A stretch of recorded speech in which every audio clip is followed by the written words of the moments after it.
everybody, welcome to a new video of JMSpeedshop. So yeah, back at JB over. It's not a very nice day, but we're still going to do it. I had this car on the planning for last week, but still bad weather. So this is a V10 TDI Touareg. So this car is from 2003. This is first generation Touareg. That's a 7L generation. It was built from 2003 till 2010. And you got a safe facelift model in 2007. So this car is pretty low mileage. It's about 90,000 kilometers, just under it. And it's a pretty good condition. I think the color combination is pretty nice. It's on standard wheels. And yeah, it's a very rare model here in Holland. Because these particular cars are heavy and it's a diesel. And that means in Holland that you pay huge amount of road tax. For example, I think this guy is easily doing 250 euros a month on road tax, and then it's just standing like this for a private person. So most of these cars were always driven by people that have companies and that sort of stuff, or just have too much money to spend on road tax. So let's have a look around the car.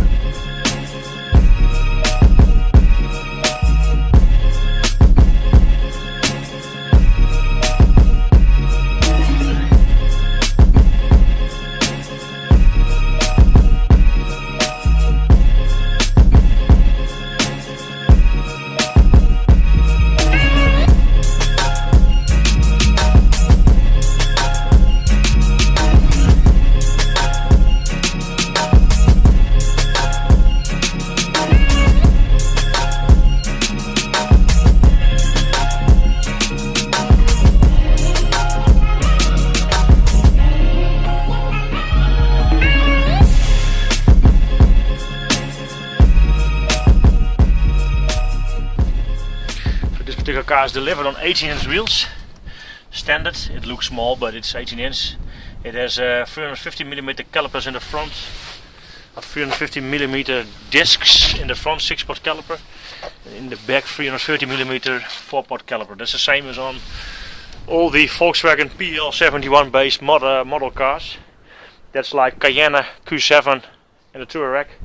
Also these brake size are the same as on the Cayenne Turbo, I thought. It's really familiar, the size. So keyless entry. We got a beige interior. I personally really like the interior. You can feel it's an expensive luxury car. Seats are pretty nice. They can use a little bit of polishing and such sort of stuff, but it's all in one piece. Electrical seats, all nice. The seating position is pretty good.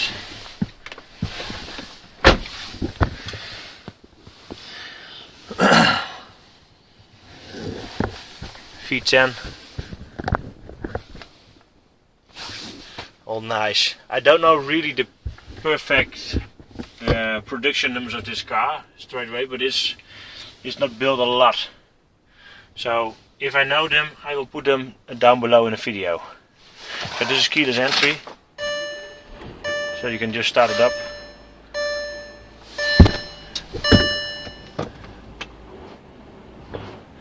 I don't know if you can see it, but if you touch the throttle, the complete car is bending over to one side. So I think that's pretty nice. So also in the back, nice space. More nice leather everywhere. So we got also on the driver's side and on the passenger side we got electrical seats. We got a sunroof. Let's keep the car running for now.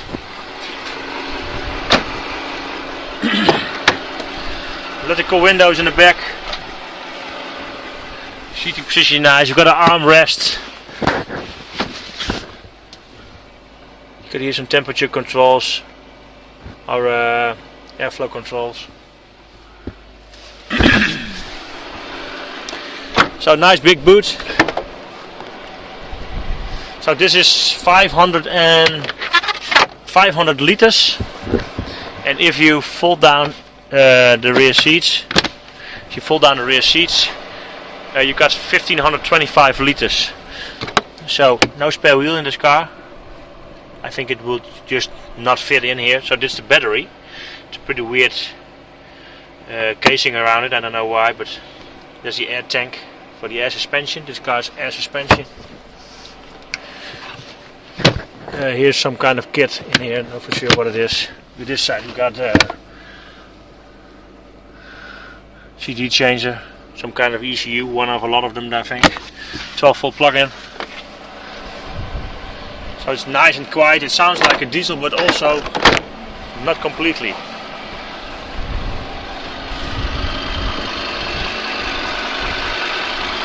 You can hear it on the front, diesel sound. Nice interior, nice and clean. Also on this side, we got also the standard damages. You got on all the Volkswagen models, you got this. People scratching with their nails over it.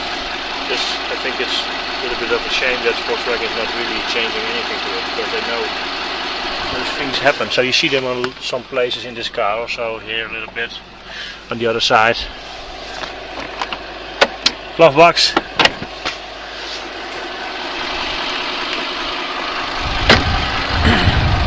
Nice big nose. So you can raise and lower this car with the air suspension. You got a sport setting, a comfort, and the other is an auto setting. But let's have a look on the hood. There's not much to see, but it's clear.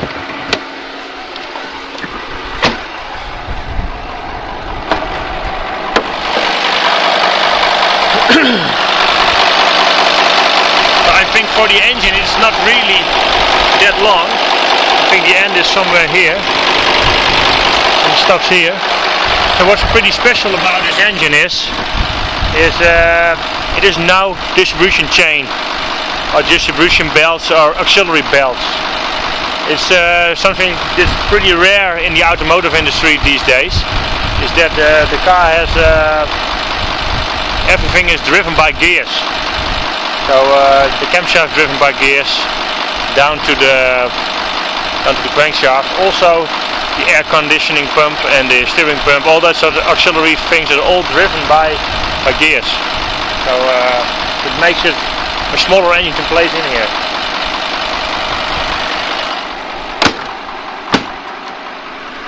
So 2003 model. So I think we should do a test drive. So let's have a test drive in this very nice Touareg.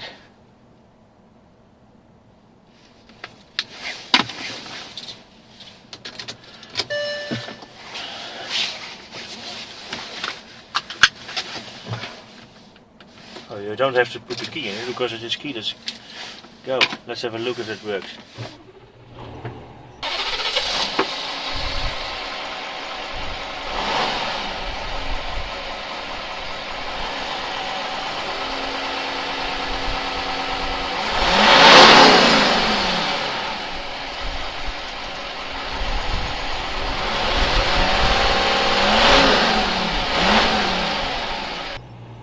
Works pretty good. So, car from 2003. Got the lights on. So let's have a go. Very nice compartment. We got electrical seats. Everything is electrical. I can lower the seat a little bit. I always like it a little bit more. There's my back. So let's have a drive.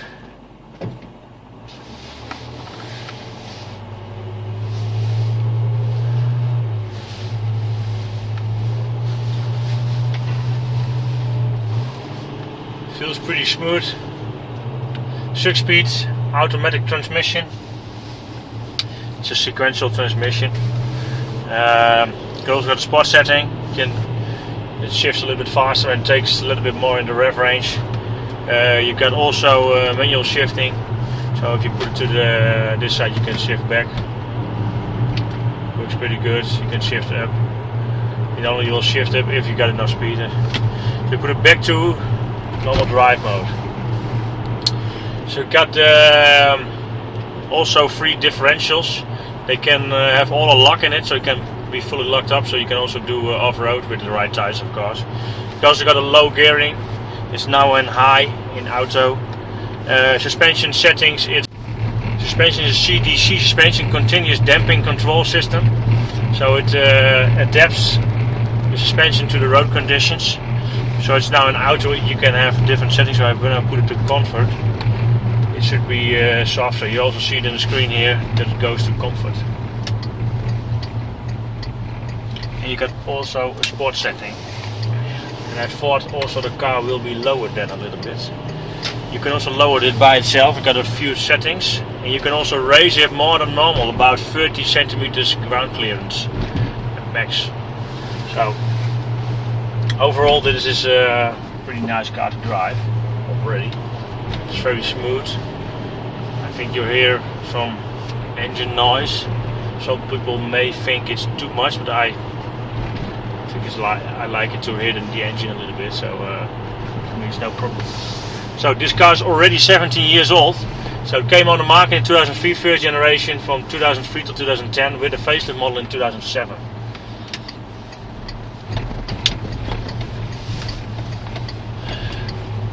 So this particular model is called the 7L. It's the first generation. They were all based on the same platform as like a Volkswagen PL71 platform. That's the Touareg, the Q7 and the Cayenne. They all have the same wheelbase, 2.85 meters and 5 millimeters, so 2055 in total. That's the wheelbase.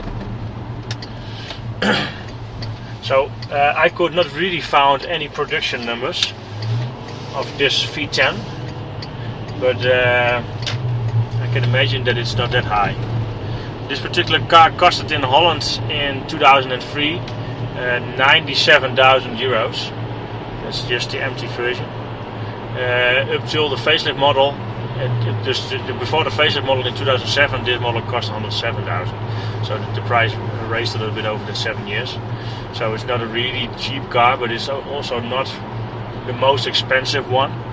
But to drive this car in Holland, it's not that cheap. So like the average fuel economy I could find on the web was 1 on 7.8.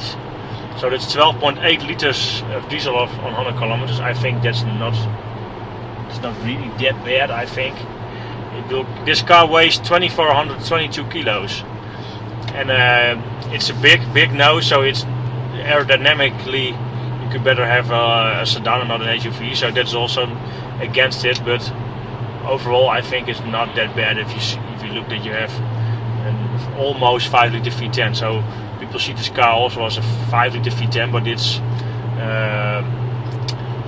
4,920 cc's. So I think it's more 4.9.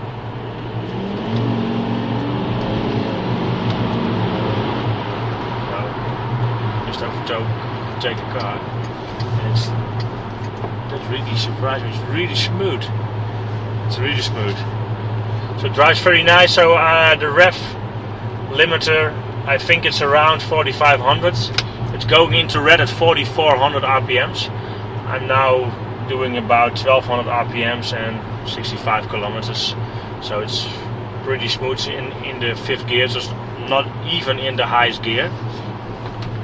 So, but also I can try the suspension setting to go to sport.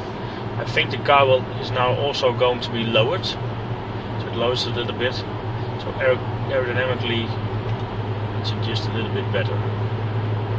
So now it's a little bit lowered. I can feel it's a little bit stiffer now.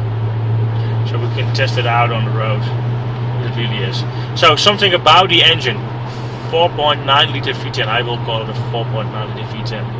It's a TDI, so it's not a common rail diesel. It's still the old-fashioned way of injection. So every cylinder has its own injector with its own pump. So I thought in the front of each cylinder bank you got a fuel pump that delivers the fuel to the injector, and the injector is just the old-fashioned way.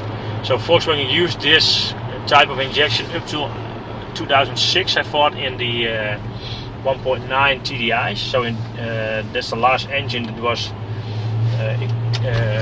produced with a new engine with that technology. After that they were going to a different injection system. But this V10 has still the same injection system up till 2010. So, and I think that's proven its reliability, because the system was on the market since 1990, and I could not really find any major engine issues.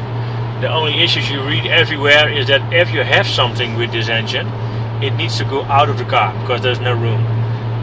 Same with this car. This car has just an airco pump that has been changed and some different bits.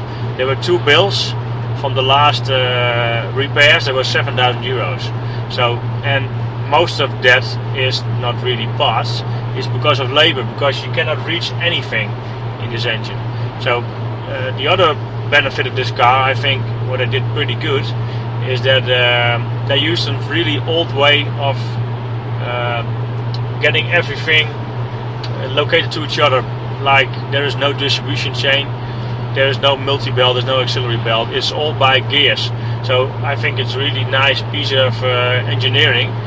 If you Google the V10 and TDI engine, and you will find pictures of the front distribution of this car. I think it's beautiful. If you don't like the technical aspect of an engine, you may not like it, but I think it's just like some artwork, just beautiful.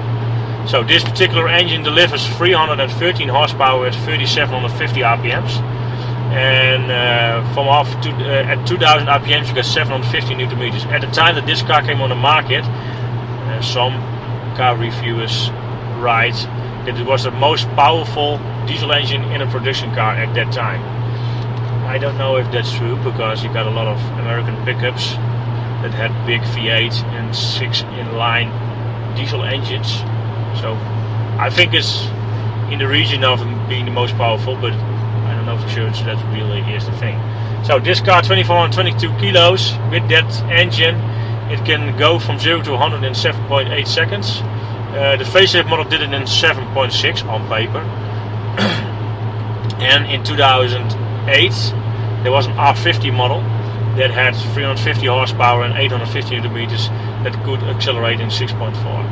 There's also a car review done by Auto Review, big car reviewer, that did with the facelift model 0 to 100 in 6 seconds. So I don't know if that's true, but we will have a look how fast this particular car can accelerate. So let's have a look. So as you can see, the dash, pretty nice gouges, I think. So if I put the suspension out to, for example, comfort, you can see it changes. And if I put it to sport, you can see it lowers the car now. So you can really feel that in the driving settings that it is a little bit different. So you put it in sport. You can also shift with the pedals. You can see if I tap it, it will go to manual. So if I put it back to D, it will go back to automatic mode.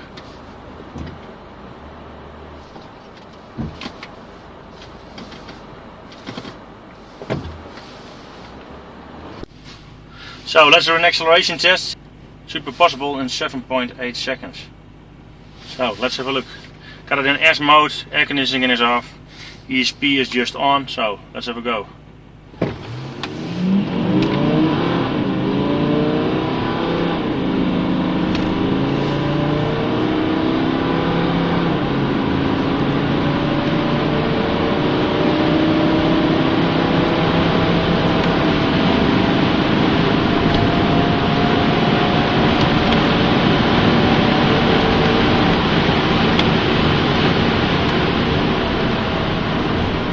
Nice smooth acceleration, very smooth. So I got an app on my phone, new app.